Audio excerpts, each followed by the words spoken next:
நம்ம கடந்து வந்துட்டு இருக்கிறோம். ಯೇಸು ಕ್ರಿಸ್ತನ ಕೊನೆಯ ದಿವಸಗಳನ್ನ ನಾವು ನೋಡಿಕೊಂಡು ಬರ್ತಾ ಇದ್ದೇವೆ. ஒரு பெரிய ஒரு பிரசங்கம், ஒரு கடைசியான பிரசங்கத்தை ஆண்டவர் செய்றாரு. அப்போ வந்து நம்ம யோவான் 14, 15, 16, 17 கண்டினியூஸா ஒரு 4 அதிகாரத்தை நம்ம இன்னைக்கு பார்க்க போறோம். ಯೋಹಾನ 14, 15, 16 ಕಂಟಿನ್ಯೂಸ್ ಆಗಿ ಒಂದು 4 ಅಧ್ಯಾಯಗಳನ್ನ ನಾವು ನೋಡಿಕೊಳ್ಳೋಣ. ಅಲ್ಲಿ ದೊಡ್ಡದಾಗಿರ್ತಕ್ಕಂಥ ಒಂದು ಉಪದೇಶವನ್ನ ಅಲ್ಲಿ ನೀಡ್ತಾ ಇದ್ದಾರೆ. ஸோ கடந்த வாட்டி நம்ம வந்து பார்த்தோம், 14வது அதிகாரத்தை ஆல்ரெடி பார்த்துட்டோம். பரிசுத்த ஆவியானவர்னா யாரு, அவர் எதுக்கு கொடுக்கப்பட்டாரு, யாருக்கிட்ட இருந்து அவர் வருவாரு, எதுக்காக வருவார், அதெல்லாம் நம்ம பார்த்தோம். ಪರಿಶುದ್ಧಾತ್ಮನು ಯಾರು, ಅವರು ಯಾರಿಂದ ಬರ್ತಾ ಇದ್ದಾರೆ, ಯಾವುದಕ್ಕಾಗಿ ಕೊಡಲ್ಪಡ್ತಾರೆ, ಅವರ ಕಾರ್ಯಗಳು ಎಂಬುದಾಗಿ ಅದೆಲ್ಲವನ್ನ ನಾವು ನೋಡಲ್ಪಟ್ಟಿದ್ದೇವೆ ಕಳೆದ ದಿವಸಗಳಲ್ಲಿ.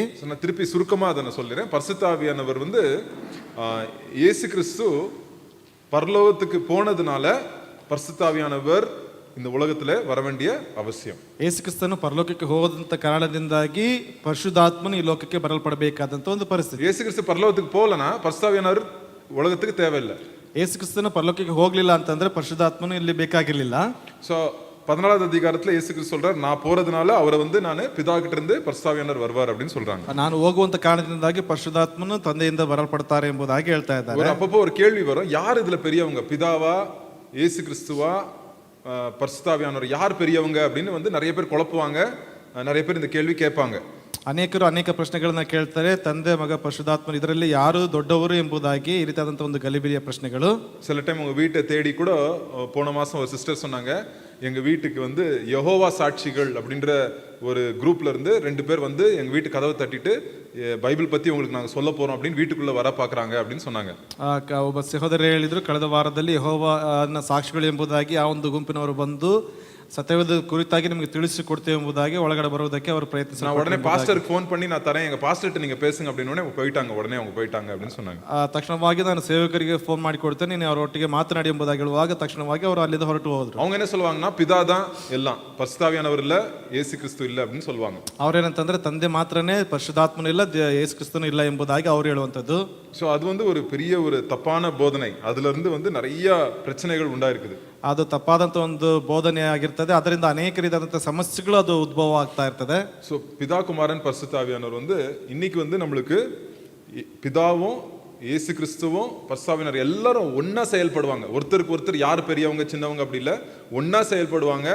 3 பேரும் ஒரு ಮನದೋಡ ಎಲ್ಲಾ ಕಾರ್ಯತೆ செய்வாங்க. ಅಲ್ಲಿ ನೋಡ್ತೇವೆ, ತಂದೆ ಮಗ ಪರಿಶುದ್ಧಾತ್ಮನು ಅಲ್ಲಿ ನಾನು ಹೆಚ್ಚು ಅವನು ಹೆಚ್ಚು ಎಂಬುದಾಗೆಲ್ಲ ಎಲ್ಲರೂ ಏಕ ಮನಸ್ಸುಳ್ಳವರಾಗಿ ಆ ಒಂದು ಕಾರ್ಯಗಳನ್ನು ಅವರು ಮಾಡುವಂತದ್ದಾಗಿದ್ದಾರೆ. ಸೋ இன்னைக்கு இயேசு கிறிஸ்து நம்மகிட்ட சரீர பிரகாரமா இல்ல. ಯೇಸು ಕ್ರಿಸ್ತನು ಇವತ್ತಿಗೆ ಶರೀರ ಪ್ರಕಾರವಾಗಿ ನಮ್ಮಲ್ಲಿ ಇಲ್ಲ. அதனால தான் பரிசுத்த ஆவியானவர் நம்மளுக்குள்ள கொடுத்திருக்கிறார். ಆ ಕಾರಣದಿಂದಾಗಿ ಪರಿಶುದ್ಧಾತ್ಮನು ನಮ್ಮ ಒಂದು ಆಂತರಿಕದಲ್ಲಿ ಕೊಡಲ್ಪಟ್ಟಿದ್ದಾರೆ. சோ என்னைக்கு நம்ம இயேசு கிறிஸ்து மேல விசுவாசம் வைக்கிறோமோ பரிசுத்த ஆவியானவர் நம்மளுக்குள்ள வந்துறார். ಯಾವಾಗ ನಾವು ನಂಬಿಕೆಯನ್ನು ಇಡಲ್ಪಡ್ತೇವೆ, ಪರಿಶುದ್ಧಾತ್ಮನು ನಮ್ಮೊಳಗೆ ಆತನು ಆವರಿಸಿಕೊಳ್ತಾನೆ.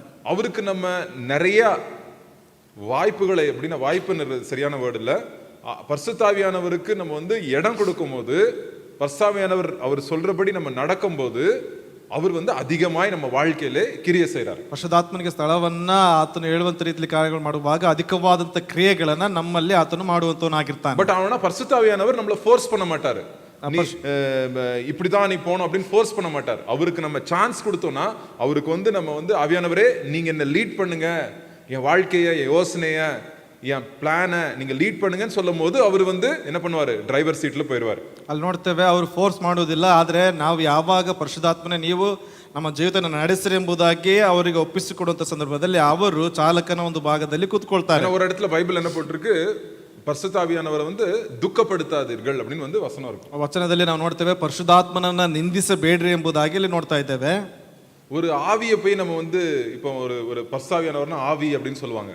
ஒரு ஆவியை போய் நம்ம வந்து என்ன நிந்திக்க முடியுமா, அவரை வந்து நம்ம துக்கப்படுத்த முடியுமா? துக்கப்படுத்த முடியாது. ಅಲ್ಲಿ ನೋಡ್ತೇವೆ, ಪರಿಶುದ್ಧಾತ್ಮ ಒಂದು ಆತ್ಮನಾಗಿರ್ತಕ್ಕಂಥವನ್ನ ನಾವು ನಿಂದಿಸುವುದಕ್ಕಾಗ್ತದೆ, ನಿಂದಿಸುವುದಕ್ಕಾಗುವುದಿಲ್ಲ. அது அவர் வந்து ஒரு பர்சன், அவர் ஒரு நபர். அவருக்கு வந்து அவர் வந்து சந்தோஷப்படுவாரு, அவர் வந்து நம்மளோட பேசுவாரு, அவர் வந்து துக்கப்படுவாரு. அவர் வந்து ஒரு நபர், அவர் நம்மளுக்குள்ள வாசம் செய்றார். ಅವರೊಬ್ಬ ಸಹಾಯಕನು ನಮ್ಮ ಜೊತೆಗಿರ್ತಾನೆ, ನಮ್ಮ ಸಂತೋಷ ಪಡ್ತಾರೆ, ದುಃಖ ಪಡ್ತಾರೆ, ಅವರು ನಮ್ಮ ಜೊತೆಲೇ ಇರುವಂತವನ ಆಗಿರ್ತಾರೆ. சில சபைகளிலே பரிசுத்த ஆவியானவர் வந்து அவங்க வந்து இப்படி லைட் போட்டா, இப்படி புகை விட்டா, பஸ்தாவினர் வந்துருவாரு அப்படின்லாம் சொல்லுவாங்க. அதெல்லாம் ரொம்ப தப்பான போதனைகள். ஏன்னா அவர் ரொம்ப துக்கப்படுவார் பஸ்தாவினர். அப்படிலாம் நம்ம வந்துட்டு அவரை கண்ட்ரோல் பண்ண பாக்குறோம்னா ಅವರನ್ನ ನಾವು ಒಂದು ಹಿಡಿತದಲ್ಲಿ ಇಟ್ಟುಕೊಳ್ಳೋದಕ್ಕೆ ನೋಡ್ತೇವೆ. ಒಂದು ಕೆಲವು ಸಭೆಗಳಲ್ಲಿ ಹೇಳ್ತಾರೆ ಈ ರೀತಿಯಾದಂಥ ಲೈಟ್ಗಳನ್ನು ಹಾಕಿದ್ರೆ ಅಥವಾ ಹೊಗೆಗಳನ್ನ ಹಾಕುವಂಥ ರೀತಿಯಲ್ಲಿ ಪರಿಶುದ್ಧಾತ್ಮನು ಬರ್ತಾರೆ ಎಂಬುದಾಗಿ ಆ ರೀತಿಯಾದಂಥ ತಪ್ಪಾದಂಥ ಬೋಧನೆಗಳನ್ನ ಬೋಧಿಸ್ತಾರೆ. இப்படி மியூசிக் இப்படி வாஸ்தா அவர் வந்து அப்படி ஜும்முன்னு வரும் நம்ம உடம்புல, அப்பனா அவர் இருக்கிறாரு அப்படின்னு சொல்லுவாங்க. ಈ ರೀತಿಯಾದಂಥ ವಾದ್ಯಗಳನ್ನು ಬಾರಿಸಿದ್ರೆ ನಮ್ಮ ಒಂದು ಶರೀರದಲ್ಲಿ ಬಂದ ರೀತಿಯಲ್ಲಿ ಆಗ್ತದೆ ಎಂಬುದಾಗಿ ಅವ್ರು ಹೇಳ್ತಾರೆ. அவரை நம்ம கண்ட்ரோல் பண்ண முடியாது. அவர் தான் நம்மளை கண்ட்ரோல் பண்ணுவார் நம்ம வாய்ப்பு கொடுத்தோம்னா. ಅವರು ನಮ್ಮನ್ನು ಆಳ್ವಿಕೆ ಮಾಡ್ತಾರೆ, ನಾವು ಅವ್ರನ್ನ ಆಳ್ವಿಕೆ ಮಾಡುವಂಥದ್ದಲ್ಲ, ನಾವು ಅವರಿಗೆ ಒಂದು ಸ್ಥಳವನ್ನು ಕೊಡುವಾಗ. ஆண்டவரே என்ன நடத்துங்க. அதனால வந்து பைபிள்ல போட்டிருக்கு வாக் பை த ஸ்பிரிட். அப்படின்னா ஆவிக்கு ஏற்றபடி நடங்கள் அப்படின்னு போட்டிருக்கு. ಆತ್ಮಿಕವಾಗಿ ನಡೆಯಲ್ಪಡಿರಿ ಎಂಬುದಾಗಿ ಸತ್ಯವೇದದಲ್ಲಿ ನಾವು ನೋಡ್ತೇವೆ. லெட் பை த ஸ்பிரிட் அப்படின்னா முன்னாடி வந்து அவர் போட்டோம், நீங்க பின்னாடி ஆவியானவர் சொல்ற காரியத்துக்கு நீங்க கேட்டு கேட்டு நீங்க உங்க வாழ்க்கையை நடத்துங்க அப்படின்னு பைபிள் சொல்லுது. ಪರಿಶುದ್ಧಾತ್ಮನು ಹೇಳುವಂತ ದಾರಿಯಲ್ಲಿ ನೀವು ನಡೀತಾ ನಡೀತಾ ನಡ್ರಿ ಎಂಬುದಾಗಿ ಹೇಳ್ತಾ ಇದೆ ವಚನಗಳಲ್ಲಿ. சோ அது வந்து இன்னும் கொஞ்சம்